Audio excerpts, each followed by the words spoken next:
আমি রাহাত আবার বলে দিইনি তো এদের, ওরা মনে হয় তো বুঝতে পারিনি আমি রাহাতের হবু বউ। আরে তোমরা চুপ করো, আমি রাহাতের হবু বউ হতে চলেছি। আরে তাহলে তো মনে হচ্ছে রাত কাউকে কিছু বলেনি এখনো। আরে ম্যাডাম সত্যি তাহলে বসের হবু বউ আপনি? আরে মিনিমাম ওদিকে তাকান, আপনার হবু বউ আসতেছে।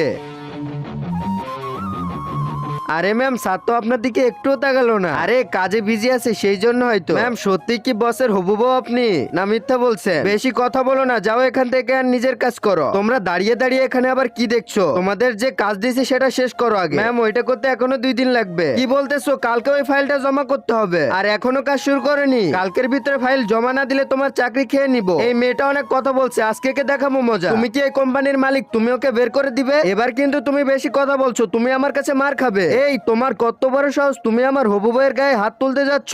আরে বসের হবু বউ তাহলে আনি আপু, সেটা দেখার আগে তুমি যদি মহান আল্লাহ তাআলাকে ভালোবাসো তাহলে একটি লাইক করে চ্যানেলটি সাবস্ক্রাইব করো। আর পার্ট 2 দেখতে চাইলে কমেন্টে পার্ট 2 লেখো।